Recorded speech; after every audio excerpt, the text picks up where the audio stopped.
बिस्मिल्लाहिर्रहमानिर्रहीम। तमाम देखने और सुनने वालों को अस्सलाम वालेकुम। दोस्तों, आज मैं आपके लिए लाया हूँ कोरल ड्रॉ में एक टाइटल हम कैसे बनाते हैं। और जैसे कि आप देख सकते हैं कि मेरे स्क्रीन पर एक टाइटल डिज़ाइन हो चुका है, जिसके हर पार्ट को हम अलग अलग करके रख सकते हैं।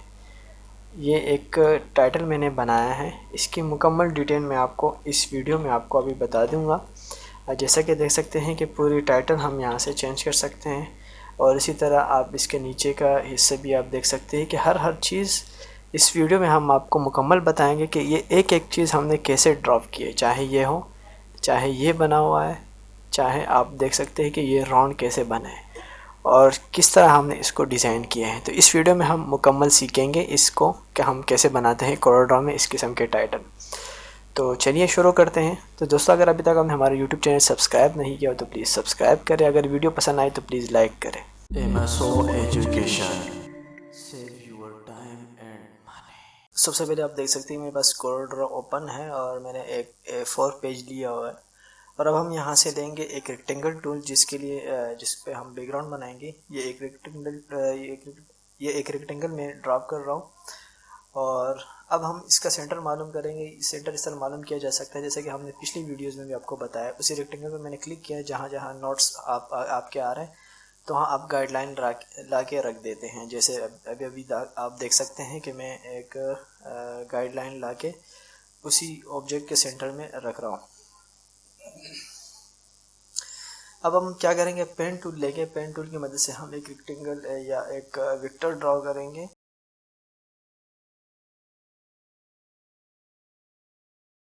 पेन टूल की मदद से मैंने एक जगह क्लिक किया, अब दूसरी जगह क्लिक करेंगे। क्लिक करके छोड़ना नहीं है। जैसे मैं एडजस्ट जगह पर पहुंचूंगा, क्लिक करने के बाद मैंने इसको लेफ्ट की तरफ ड्रैग किया। इसी तरह अपने माउस को लेफ्ट की तरफ ले जाएंगे आप क्लिक करने के बाद, तो इस तरह का एक राउंड सा बन जाएगा। अब इस तरह नीचे वाले परफेक्ट एरिया पर क्लिक करने के बाद नीचे की तरफ आप ड्राफ्ट करेंगे थोड़ा राइट की तरफ, तो ये इस तरह का राउंड बन जाएगा। इसी तरह आप देख सकते हैं कि अगर आप दूसरी तरफ जाते हैं तो इस तरह का खुद ब खुद गोलाई आती है। तो इसको ख़त्म करने के लिए आप अपने कीबोर्ड से अल्टर प्रेस करेंगे और इसी नोट्स को जहाँ से आपने ख़त्म किया था उसी पर क्लिक करेंगे तो ये ख़त्म हो जाएगा। और नीचे में आ रहा हूँ और नीचे एडजस्ट जगह पर मैं जैसे क्लिक करूँगा, क्लिक करके छोड़ना नहीं है बल्कि क्लिक करके आपने ड्रैग करना है अपने माउस को नीचे या जिस एडजस्ट एरिया की तरफ आपने ले जाना है। तभी मैं इसको थोड़ा सा एडजस्ट कर रहा हूँ और अब मैं एक और नीचे की तरफ लेके जा रहा हूँ। अल्टर की मदद से मैंने ब्रेक लगाया।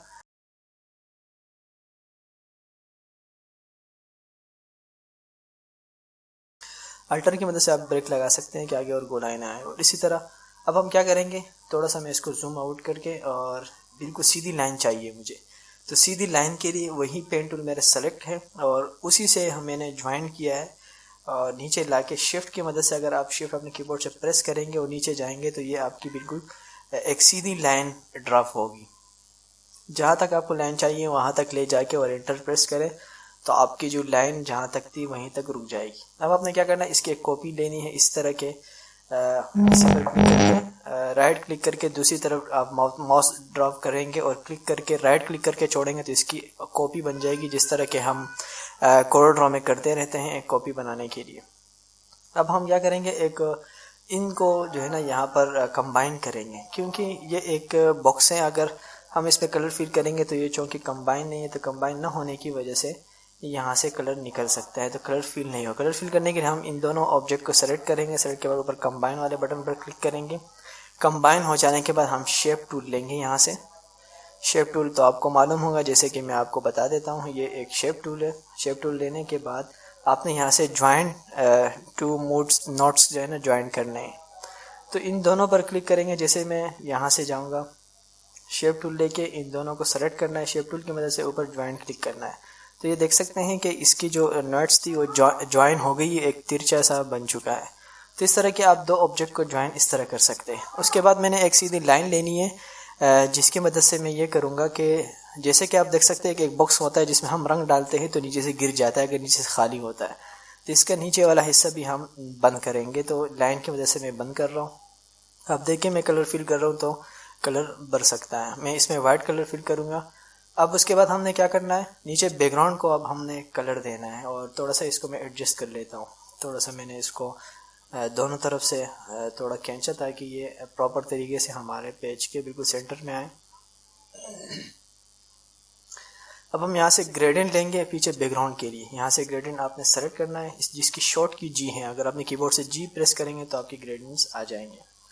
तो ग्रेडियंट्स कुछ इस तरह से आप अप्लाई कर सकते हैं। जहाँ से शुरू करेंगे वहाँ से डार्क होगा और जहाँ पर छोड़ेंगे वहाँ से लाइट होगा। तो ग्रेडियंट्स आगे हम और भी अप्लाई करेंगे, जिसमें आपको डिटेल से बताऊँगा। यहाँ हम थोड़े से जल्दी चलेंगे।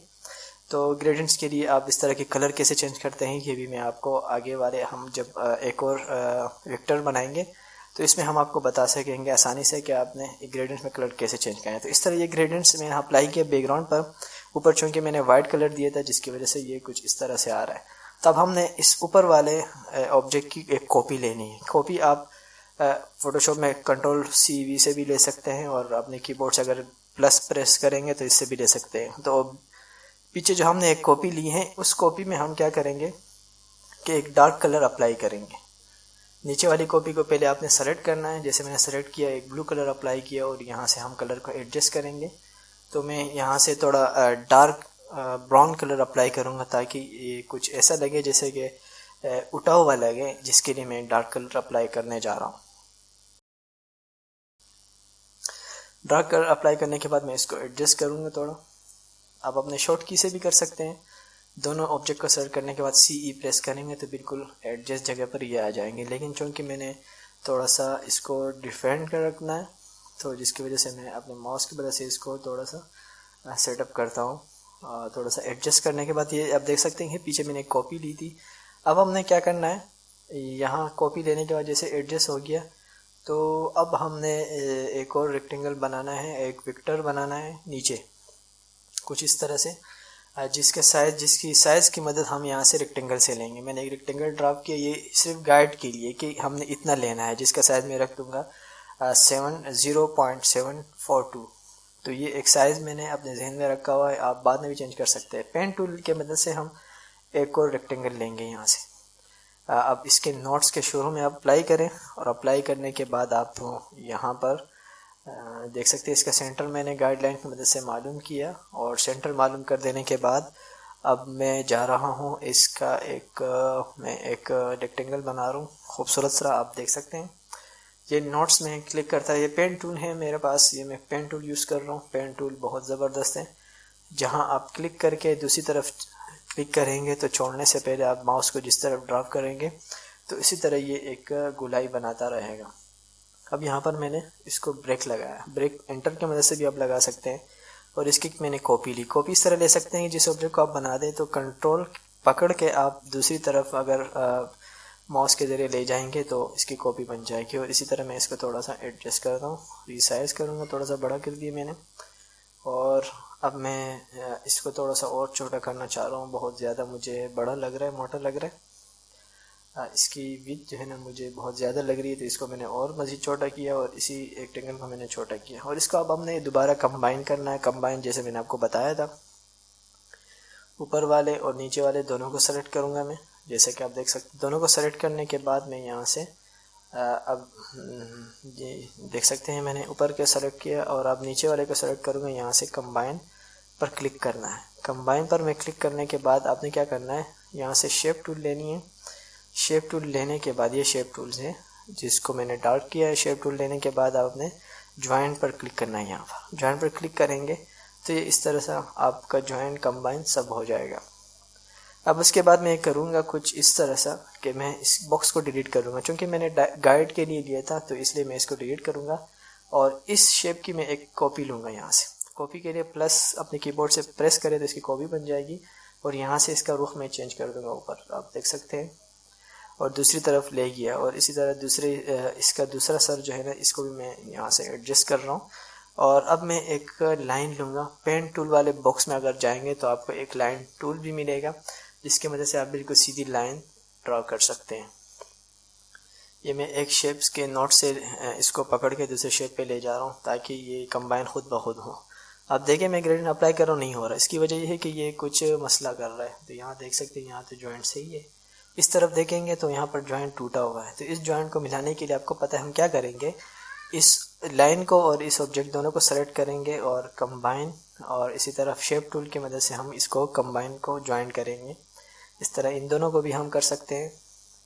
इन दोनों शेप को पकड़ के पहले हमने कंबाइन करना है, कंबाइन के बाद शेप टूल की मदद से सेलेक्ट करके आप जॉइन करेंगे। अब अगर आपको ये मज़ीद तफसील अगर चाहिए होगी तो प्लीज़ मुझे कमेंट्स करें, तो इस पर मैं एक अलग सी वीडियो बनाएंगे। ग्रेडियंट हम अप्लाई कर रहे हैं यहाँ से। अब यहाँ पर ग्रेडियंट की कोई तफसील है। ग्रेडियंट जैसे आप अप्लाई करेंगे तो इसके ऊपर प्रॉपर्टी बार आ जाती है। ये ऊपर जो आप मैंने हाईलाइट किया है ये प्रॉपर्टी बार है, इसके आप इसके डिज़ाइन चेंज कर सकते हैं। और इस तरह कलर आप इस तरह चेंज करेंगे कि जैसे देख सकते हैं कि ये डार्क जिस तरफ है ना, ब्लैक डार्क, तो ये डार्क पे एक नोट्स बना हुआ है। इस नोट्स पर जैसे आप क्लिक करेंगे तो ऊपर इसका कलर जो है ना यहाँ से आप चेंज कर लेंगे। तो सेलेक्ट होने के बाद ही आप कलर चेंज कर सकते हैं, क्योंकि कंप्यूटर को पता नहीं होता, प्रोग्राम को पता नहीं होता। आप सेलेक्ट करेंगे तो उसको पता चल जाएगा इसको वर्क किस पे करना है। तो आपने इसी नोट को क्लिक किया था, सेलेक्ट किया था, उसके बाद आप इसका कलर चेंज करेंगे तो इसका लेफ़्ट वाला साइड जो है ना ये कलर चेंज कर देगा। अब हमने राइट की तरफ इसका कलर चेंज करना है और चैनल मैंने CMYK रखा है। इसका भी मैं इस तरह डार्क ब्राउन रखूँगा। और सेंटर पे भी मैंने जो है ना क्या करना है, जो वाइट अप्लाई था इसी वाइट को मैं क्लिक करूँगा और यहाँ से डार्क को थोड़ा मैंने लाइट रखना है। तो ये सेंटर में कुछ इस तरह सा एक ग्रेडियंट्स अप्लाई हो चुका है। अब इसकी हमने क्या करनी है, एक कॉपी लेनी है। पहले तो हमने इसकी आउटलाइन ख़त्म कर दी। आउटलाइन कैसे ख़त्म करते हैं आगे मैं इंशाल्लाह इस पर इसी वीडियो में आपको आखिर में बता देता हूँ। इसकी मैंने कॉपी ली। कॉपी लेने के बाद जो इसका जो इसके बाद वाला यानी इसके आखिर वाला यानी इसके नीचे वाला जो है इसको हम कलर डार्क करेंगे। इसी को सेलेक्ट करने के बाद ऊपर कलर में जाएंगे। कलर में जाने के बाद आप इस कलर को यहाँ से एडजस्ट कर लें। मैं नीचे की तरफ ला रहा हूँ ताकि मज़ीद डार्क हो जाए। अब डार्क हो गया, लेकिन ऊपर का कलर भी थोड़ा डार्क है। ये नीचे मैंने जो हाईलाइट किया ये वही वाला कलर्स हैं जो हमने पहले इस ऑब्जेक्ट में इस्तेमाल किए। तो ये कोरोड्रा ये करता है कि जो कलर आप इस ऑब्जेक्ट में पहले से शुरू से इस्तेमाल करते आ रहे हैं वही कलर ऑटोमेटिकली नीचे भी ये जनरेट कर रहा है। तो उसी कलर को आप यहाँ नीचे से भी ले सकते हैं। तो इस तरह मैं ग्रेडियंट्स को थोड़ा जो है ना और मज़ीद लाइट कर रहा हूँ ताकि हमारा नीचे जो डार्क कलर है वो वाज़ेह नज़र आए। अब यहाँ पर एक और वेक्टर हम ड्रा करेंगे कुछ इस तरह से पेन टूल की मदद से। तो पेन टूल की मदद से आप लोगों को इस बात की याद दहानी फिर करा दूँ कि जहाँ से आप क्लिक करेंगे, क्लिक करके दूसरी तरफ जहाँ आप क्लिक करेंगे दूसरी जगह, तो वहाँ पर आपने क्लिक करके छोड़ना नहीं है। क्लिक करके पकड़ के रहना है और ड्रैग करें। आपने माउस को इधर उधर करें तो आपको महसूस होगा कि आपकी राउंड बनती जाएगी। तो इसी तरह अगर ब्रेक लगाना हो तो ब्रेक के लिए जिस जगह पर आपने नोट्स को बंद कर दिए हैं तो वहाँ पर अल्टर की मदद से आपने क्लिक करना है। जैसे आप देख सकते हैं मैंने यहाँ पर एक राउंड ली। अब नीचे मैं एक और राउंड लूँगा, उसके बाद मैं ब्रेक लगाऊँगा। तो देख सकते हैं ब्रेक, ये एंड वाला ब्रेक तो आप एंटर से भी लगा सकते हैं, वरना आप अल्टर की मदद से भी कर सकते हैं। अल्टर की मदद से भी इसकी कॉपी लेंगे, इस पर क्लिक करेंगे राइट की तरफ, कंट्रोल के साथ राइट क्लिक की मदद से छोड़ देंगे तो इसकी कॉपी बन जाएगी। इसी तरह इन दोनों जो लाइन हमने ड्रॉप की कॉपी ली तो इन दोनों को भी हम कंबाइन करेंगे। यहाँ से कंबाइन और जॉइन। तो कंबाइन और जॉइन का फ़ायदा आप लोग देख रहे हैं कि जैसे हमने ग्रेडियंट अप्लाई कलर फील कर रहे थे, कलर फील नहीं हो रहा था। इसकी वजह ये थी कि डब्बा जहाँ से सुराख होगी तो वहाँ से कलर निकलेगा, तो जिसकी वजह से इसमें कलर फील नहीं हो रहा। तो आप देख सकते हैं कि हमारा ये एक और बन चुका है। अब राइट क्लिक से की मदद से आप यहाँ से करेंगे। देखिए आप कलर में मैं ऊपर जाऊँगा जहाँ पर क्रॉस है, इस क्रॉस पर राइट क्लिक करेंगे तो इसकी आउटलाइन ख़त्म हो जाएंगी। तो फिलहाल पार्ट 1 यहाँ तक था। अब दूसरा पार्ट हम इसका बनाएंगे जिसमें हम इसको फाइनल करेंगे। इसमें मज़ीद भी कुछ काम है वो भी करेंगे। Thank you for watching.